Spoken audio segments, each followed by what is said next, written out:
When I say Lego, many of you instinctually feel a reflexive singeing pain in your foot from stepping on them as a kid, but you probably don't think about the psychic pain of trying to browse their online store.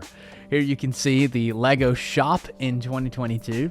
It's actually, not that bad, but ultimately has quite a few significant usability flaws. It's hard for me to browse this, and as a designer, I cringe inside. My childhood is crying here, Lego. But nonetheless, what's wrong with this, right? First of all, the first thing I see is this huge advertisement, which may or may not be relevant to me, but at the end of the day, it's not really about me. It's about the company. They want to put this particular thing in front of me, so I consider this largely wasted real estate. I have some kind of category controls here, but I'm not really sure 100% what these are until, of course, I click on them. They just look like icons with text on them. So we could definitely do a little bit better there. Then recommended for you, again, this is better than showing the ad, right? But ultimately, how do they know what my tastes are if I don't have an account here? How is this recommended for me? This is probably just another ad, right? Trending's cool, little inline ads and stuff, but ultimately, like, I would like to think of this as kind of very similar heuristic to Amazon, where when I go to Amazon.com, I'm not presented with ads. Well, today you are because of Rings of Power, but I'm generally presented with a store. Like, I get to interact with the store. My intent of going to Amazon.com is to make a purchase, so the resulting UX that I see is that of a store, an interface in which I can make purchases. But then when I come here, it's like kind of like that, but not necessarily. It's kind of like a store, but it's also trying to be almost like just an ad page, which is just, this is not generally what I would want as a consumer. And maybe I'm unique there, but hey.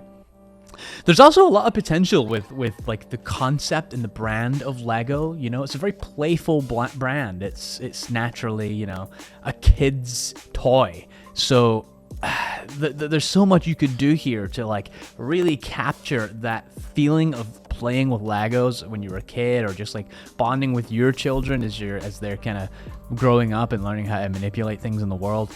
That's just simply not captured here. So we're going to see what we can do to improve that. As always, we've got our style guide here with the Lego theme colors. We've got this nice saturated red and yellow, and then some accents to kind of round it out a little bit. Our grays and blacks, as always, and their font that they are using is, again, I believe a custom font. It is called Sarah Pro. So I quite like this font. I was considering changing it to be a little more playful, a little more rounded, but honestly, this is a lovely font. Like, it's nice and performant. We can definitely work with this. And then, of course, our user stories. What are we actually trying to achieve here?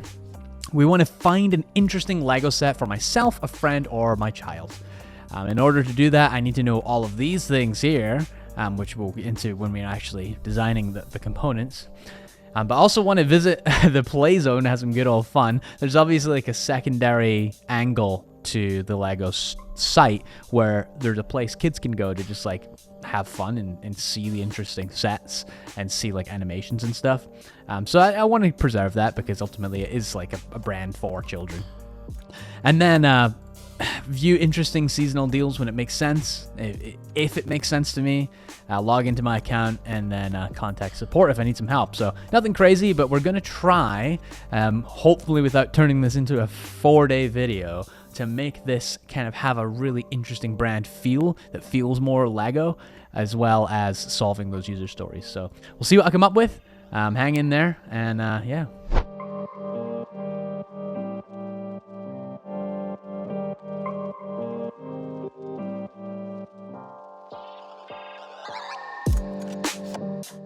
I quite like the way that Lego has their play zone sorted today, where it's just kind of a blue link off to the side. I'm going to preserve that here, but just kind of imply that it's still part of the Lego domain of sites, but just kind of seems separate by giving it this background and special treatment.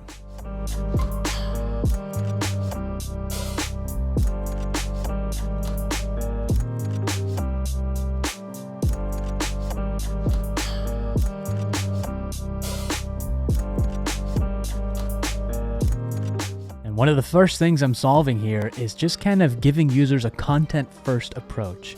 People come here to search for LEGO sets, so let's just present them to them and give them ways to filter that view according to their preferences.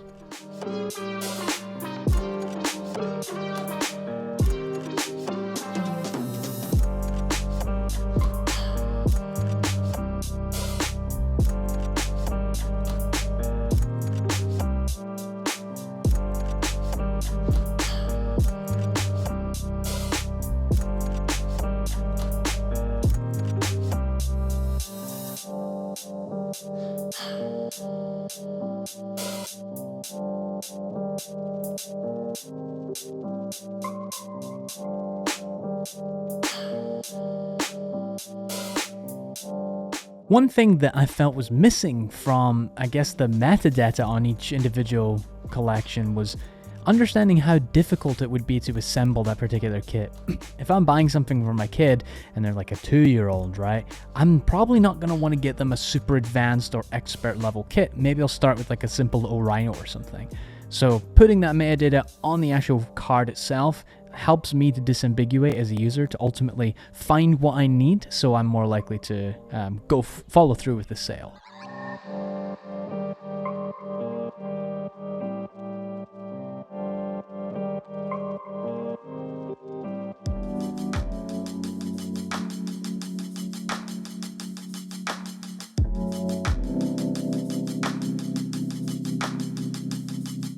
And one thing you're going to see me implement a little bit later as well is adding a separate metadata item called time to complete. Because ultimately, I don't really know as a user what advanced means. You know, there's no reference point. But if you tell me it's going to take me about 3 days to complete this, then I'll know, okay, this is a, moderately difficult LEGO collection.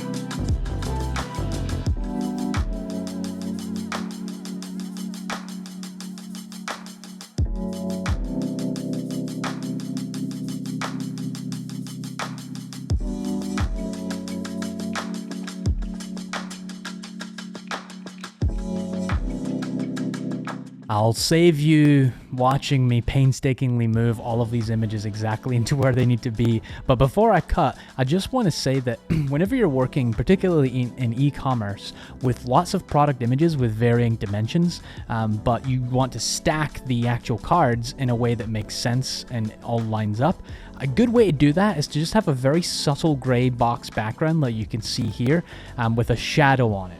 And then you can just put a transparent PNG, if you have them, of that image on top of it, and then all of the blank space gets kind of wrapped up really neatly. So that's a good little trick if you're building an e-commerce store.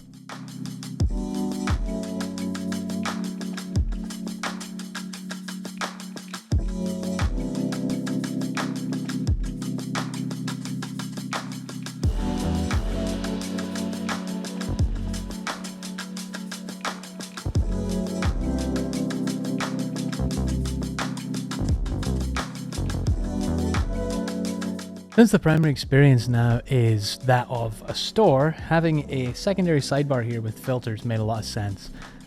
Just if we're showing people a list of objects that they can presumably purchase, it only makes sense that we give them a mechanism to filter what's available to them in the view on the right to meet their tastes, so they're more likely to make a purchase.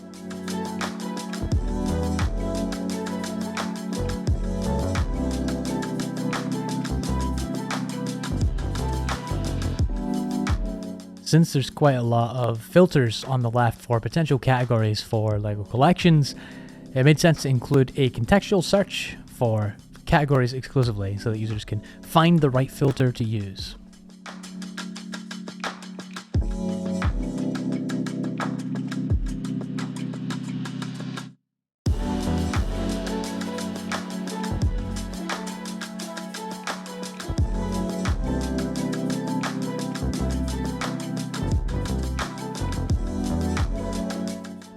I wanted to include a little hover button that would appear when you would hover over one of these prices that would allow you to select all of the price options up to that particular threshold so that you don't have to manually click all of the checkboxes there. Just a quick way to kind of put a price ceiling on things when you were previously looking at price range.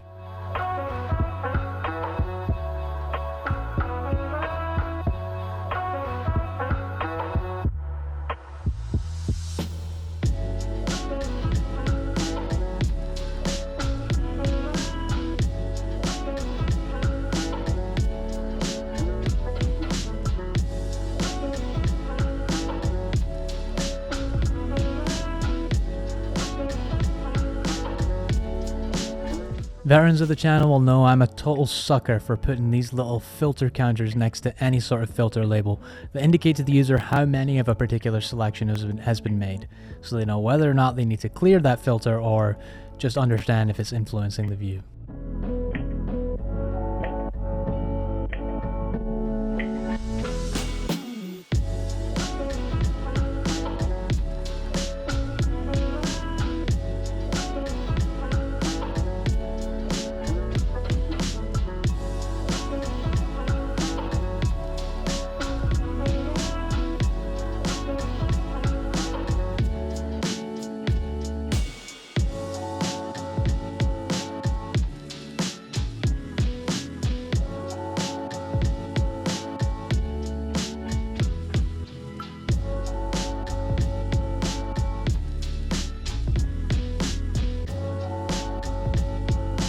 And again, really want to emphasize this because it doesn't get shown as often as I think it should.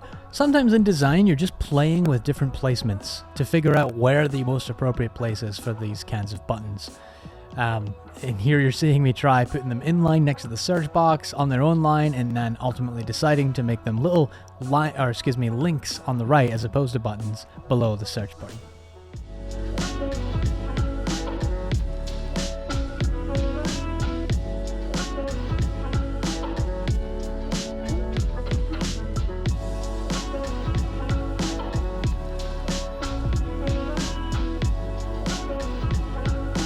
And of course, making sure that there is some kind of seasonal advertisement space for LEGO to place anything that's like kind of featured for that month for their customers. But of course, designing it such that it doesn't take up all of the screen real estate and it is dismissible, so that if I don't want to view an ad, if I just want to make a sale or make a purchase rather, I can still do that.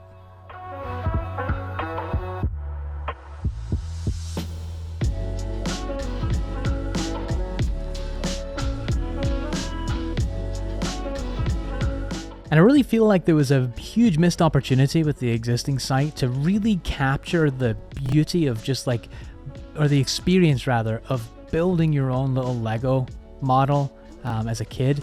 Various fly-through videos, or just kind of really trying to capture that experience, is something that was just sadly missing. So here I'm using Figma's new video background component to experiment with what that could have been. Alright, and I think this captures just about everything I'd expect from something like the LEGO store, right? There's a little bit of fancy flair with the background image or the background video. We have a seasonal call to action that we can put up here, which is dismissible when people aren't interested in it. And then the main part of the experience, or the bulk of the experience, is just simply browsing collections and filtering collections of LEGO kits to fit my needs so that I can actually buy something. So I genuinely believe that if the LEGO team was interested in like boosting their sales through the web, they would implement something like this. Because it kind of does everything we need it to do without all of the unnecessary call to actions, and ultimately I think would lead to more conversions for them on their store. But as you can see, here we have the previous experience.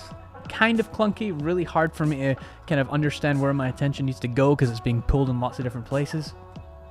And then of course, here we have the new one where we have pretty much everything that you'd expect from this experience, but it's all kind of architected in a way where your attention flows through the page much more naturally towards the things that are interesting to you. So Let me know what you think. If this is, something you'd be interested in consuming as a consumer. Is this the kind of interface that would get you to buy more Legos, or does it feel too stale? Do you think there's, maybe we need a little bit more brand involved here? But at the end of the day, I was more of a Kinects guy anyway, so you won't hurt my feelings. See you next week, guys.